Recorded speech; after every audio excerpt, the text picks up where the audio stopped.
She clearly saw the old man walk into the restroom, but in the blink of an eye, she was gone. When she checked inside, the restroom was completely empty. And just as she turned around to leave, the nightmare truly began.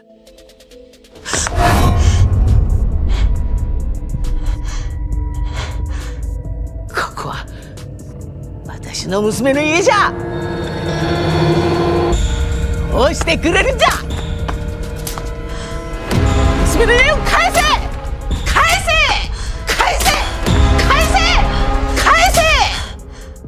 Congratulations, you have just found one of the newest Japanese horror films, The Night Shift Incident. The film was adapted from the 2020 horror game of the same name and directed by Jiro Nagi, the director of Kisaragi Station. It combines the cold atmosphere of Japanese urban legends with narrow spaces, surveillance footage, and sudden jump scares to create a suffocating horror experience. A friendly warning: this movie relies heavily on sudden scares, so hold your phone tightly while watching, because if you drop it, no one is going to pay for the damage. Now, without wasting any more time, let us get into the story. The story begins with a college student named Yukino. To earn money and help support her family, she takes a part-time night shift job at a convenience store. Recently, the store manager has been unreachable for several days. Even the day shift worker Takuya has not seen him in a long time. Both of them assume the manager probably quit because the salary was too low. After Yukino changes into her uniform, Takuya finishes the handover and leaves the store. But soon after,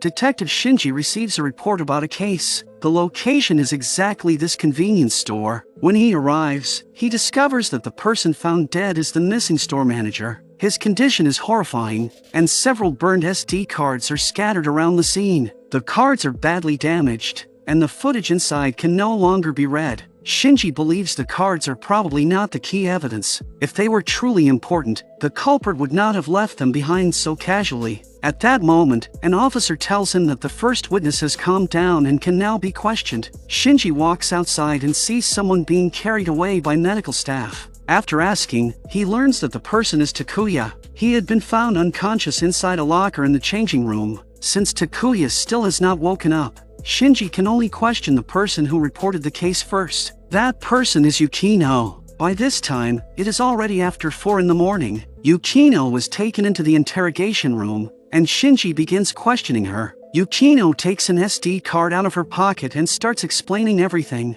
For days earlier, she was sorting expired food at the store and preparing to throw it away. At that moment, she noticed that the door leading to the basement was locked. She did not think much of it and continued taking out the trash. But outside the store, an old man was staring straight at her. ここで何があったか知ってる。夢でお前ら全員に忠告するよう言われたんじゃ。誰がとは言えねえがな。俺はその裁きの日を待っている。食い物よこせ、そしたら助かる。Yukino thought he was just speaking nonsense. Since the food was already expired, she simply handed it all to him. After returning to the store, Yukino continued restocking the shelves. But the automatic sensor door at the entrance kept making sounds again and again. The strange thing was, no one was entering or leaving. Thinking the sensor was broken, Yukino turned off the main sensor switch. Not long after, a delivery man suddenly entered the store. Yukino was confused, because she had not ordered anything online recently, and normally, she would never use the convenience store as her delivery address, but the name on the package was indeed hers. She signed for the package and opened it on the spot. Inside was an SD card. When she inserted it into the computer, the footage appeared to show the scene of a disturbing case, but the clip was extremely short. After watching it, Shinji immediately asks when she received the package. Yukino says she felt something was strange, so she remembered the time clearly. It was around 4:43 in the morning. Shinji does not question her yet and asks whether she has any other clues. Unexpectedly, Yukino takes out 3 more SD cards. She says that for the next 3 days, she received 1 card every day. Shinji also notices that Yukino keeps glancing at the clock on the wall. He assumes she is in a hurry, so he decides to finish her statement first and check the videos later. Yukino then talks about what happened on the second night. She came to work as usual, and Takuya told her the sensor door had already been repaired. He also offered to stay with her until morning if she felt scared during the night shift. Yukino politely refused, and Takuya left. Later, while cleaning near the trash area, Yukino noticed a car parked by the road. Inside the car sat a strange-looking woman. The moment the woman realized Yukino was watching her, she immediately drove away. Not long after, the sensor door rang again. Yukino looked up and saw an old man standing outside. She opened the door for him, but he was not there to buy anything. She only wanted to use the restroom. Yukino watched him enter the restroom, then turned back to continue her work. But only a short while later, the restroom door was wide open. The old man had disappeared. During that time, Yukino had been working nearby the entire time. She never saw him walk out of the store, and the sensor door never rang again. That meant the old man had never left the store. Yukino checked the restroom, but there was no one inside. Confused, she closed the door and prepared to go back to work. But the old man suddenly appeared behind her, frightening her badly. She kept muttering strange words under her breath. In the next second, the old man suddenly became emotional. 私の娘の家じゃ。どうしてくれるんじゃ。娘の家を返せ。返せ。返せ。返せ。返せ。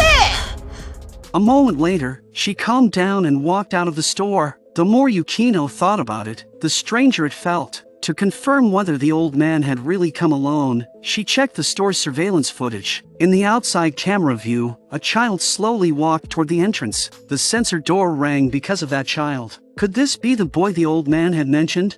Yukino rushed outside to check, but there was no child outside. There was only another package sitting at the doorway. Inside was the second SD card. The footage on it also seemed to show a disturbing scene. When Shinji watches the video, he notices a 5-inch nail in the footage. This kind of nail is often linked to folk curse rituals. Yukino continued telling them what happened afterward. After she changed into her uniform, Takuya suddenly jumped out from a nearby locker. Yukino was badly frightened and angrily accused him of playing a childish prank. She even suspected that he might be the one sending the SD cards, but Takuya knew nothing about them. Instead, he thought Yukino might be targeted by a stalker. He told her to call him immediately if anything happened. Later that night, the store's air conditioner broke down. Yukino contacted a repairman and planned to show him the way, but the repairman said there was no need and told her he could fix it quickly. Yukino went to the storage room to organize the goods, but when she tried to leave, the storage room door would not open. The lock was not even fastened, yet the door was completely stuck. Then the lights suddenly went out. The switch did not work, and even the back door was locked. Yukino had no choice but to shout for help. At that moment, a shadow flashed past the door. Yukino was so scared that she shut her eyes. When she opened them again, there was no one outside. Then a man's scream suddenly rang out. It sounded like the repairman. Yukino kept knocking on the back door and calling out, but no one answered. Suddenly, something fell inside the storage room. She carefully walked over and found several cans on the floor. Just as she bent down to pick them up, she noticed a child nearby. The child seemed to be crying. Yukino walked forward, wanting to comfort him.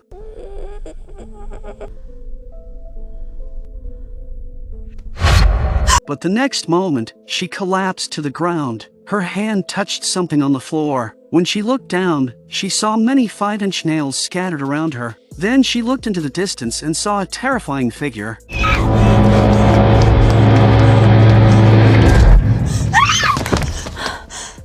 Yukino collapsed again in fear. A strange woman appeared and said something mysterious to her. 私の力じゃどうにもできない。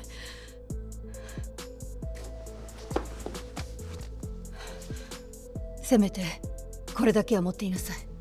After that, the woman quickly left the store. Yukino had no idea what was happening, but when she came outside, another package was already sitting on the table. Inside was the third SD card. After hearing this, Shinji still does not seem fully convinced. Just then, an officer calls him outside and tells him that Takuya has woken up. However, Takuya's memory is still confused, so they cannot take his statement yet. Shinji returns and continues questioning Yukino. By this time, it is already 4:30 in the morning. Yukino then talks about the fourth night. That day was supposed to be her day off. But after 1 in the morning, the doorbell at her home suddenly rang. She looked through the peephole, but no one was outside. Then the lights in her home suddenly went out. A cup in the living room shattered, and strange sounds came from the bedroom. Yukino carefully walked into the room. The sound seemed to come from under the bed. She crouched down and looked underneath.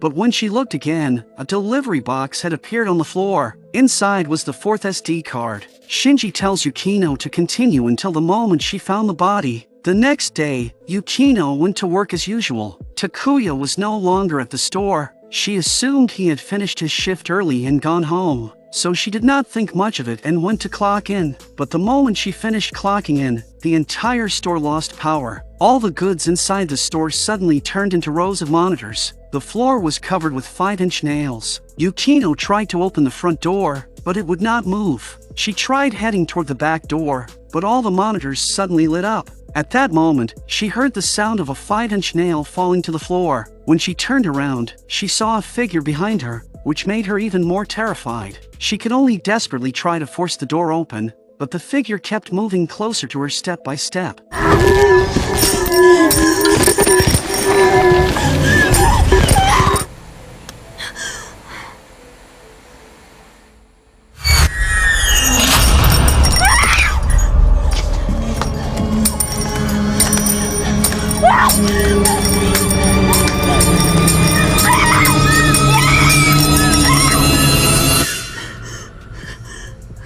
Yukino pulled the protective charm out of her pocket, and in the next instant, it suddenly burst into flames on its own. It was obvious that the charm had just saved her life. On the screens, the same footage kept playing again and again. A child was walking toward the basement. At that moment, the front door of the store opened by itself. Yukino believed this was guiding her to the basement. When she arrived there, she found that the basement door had already been unlocked. She slowly walked inside. And there, she found the store manager. Terrified, Yukino tried to escape, but the manager suddenly grabbed her.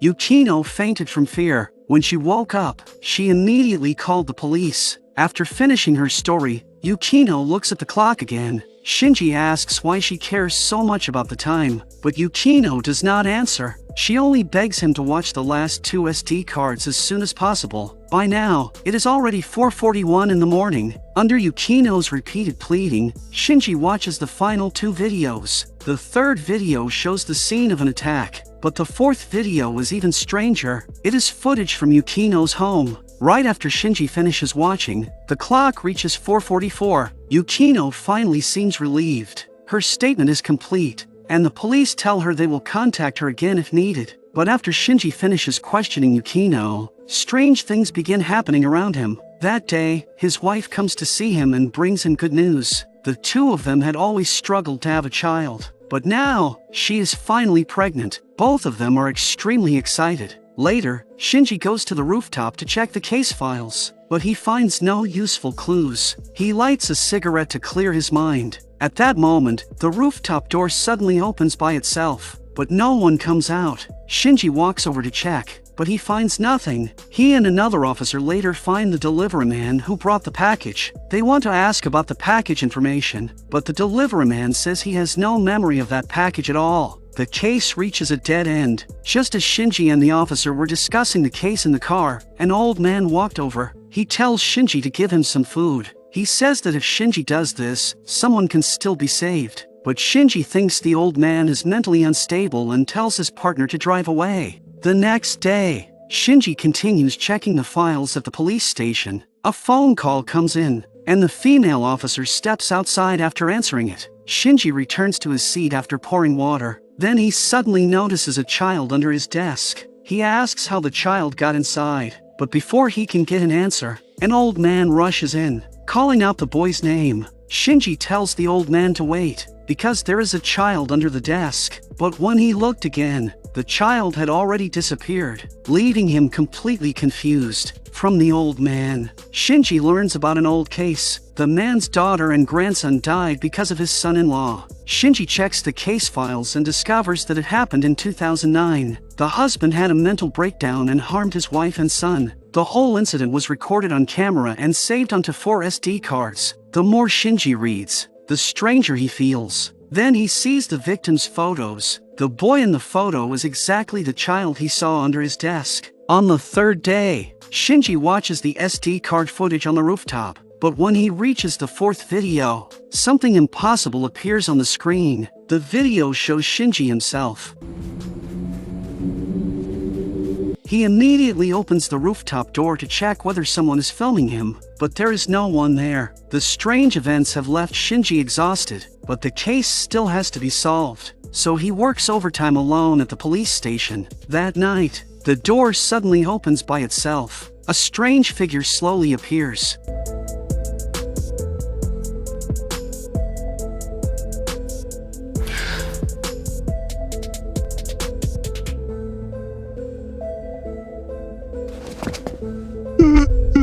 It was only a nightmare.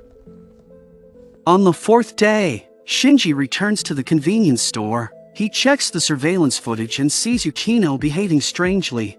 At this point, even Shinji begins to wonder whether she truly encountered something supernatural. He walks toward the storage room to investigate. On the way, he finds a 5-inch nail. Suddenly, a sound comes from inside the storage room. Shinji rushes in, but no one is there. Then he hears a noise coming from a locker. He carefully opens it.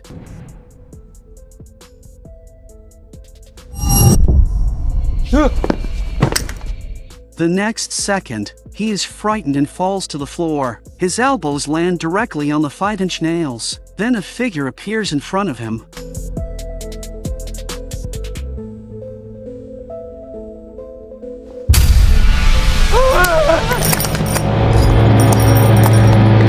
Shinji runs out in fear. After calming down, he looks back into the storage room. The figure has disappeared. But when he turned around, a strange woman was standing right in front of him. She tries to warn him, but Shinji refuses to believe her. 私のお守りだけは持っていなさい。 He even accuses her of being part of a cult and drives her away. After everything he has experienced, Shinji finally starts to believe Yukino's story. To uncover the truth, he finds Takuya. Takuya tells him what he knows. A few days before the manager's body was found, a suspicious car often appeared near the store. The woman inside was the regional manager of the convenience store. Although she was already married, she was secretly involved with the store manager. Takuya had seen them going in and out of the basement more than once, but this is not what Shinji wants to know. He asks whether anything else unusual happened. Takuya then says that one night after work, he saw a suspicious worker outside the store. He thought the man might be a stalker targeting Yukino. So for Yukino's safety, he confronted him. On another night, Takuya returned to the convenience store and found Yukino unconscious outside. Just as he woke her up, someone attacked him from behind.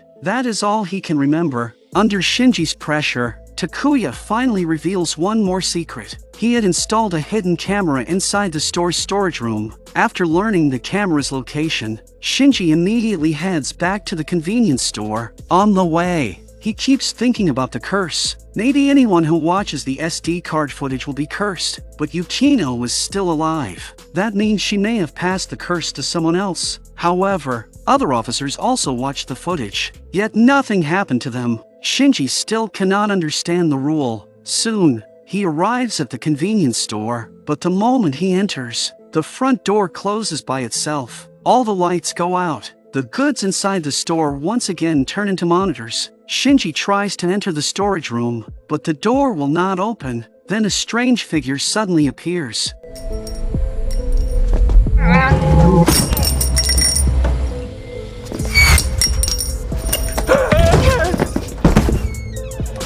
After everything returns to normal, Shinji quickly finds the hidden camera, and in the footage, he finally sees the truth. The person who knocked Takuya unconscious was the old man. After that, the old man and Yukino carried Takuya into the locker. The old man tells Yukino that it has already been 4 days since she watched the first SD card. There are only a little more than 3 hours left before the 4-day limit ends. He tells her to take out all the SD cards. He also makes her watch the 4th card that she had not seen yet. Then he gives her several blank SD cards and tells her to copy the footage onto them. Only then does he reveal the truth. This land was cursed by a woman who lost her child. This place used to be her home. Anyone who comes near it may receive the cursed footage. And once someone watches the footage, the curse begins. The only way to escape is to copy the SD cards and make someone else watch them. Otherwise, the person they love most will be taken by the curse. Yukino has only 3 hours left. If she does not want her mother to be harmed,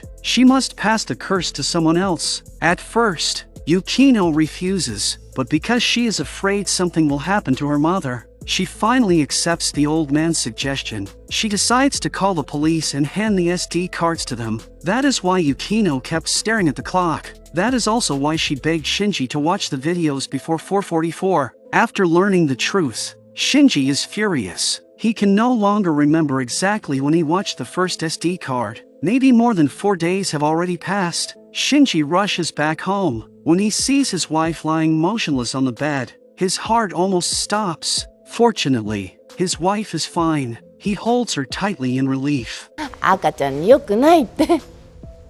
But when his wife mentions the baby, Shinji suddenly realizes the cruel truth. Instead of taking his wife, the curse may have taken his unborn child. He collapses against his wife's belly and keeps saying sorry. His wife still has no idea what has happened. Half a year later, Yukino returns to that piece of land. The convenience store has already been demolished. Just as she is about to leave, a 5-inch nail falls to the ground. Yukino picks it up in confusion. The moment she touches it, an image flashes through her mind.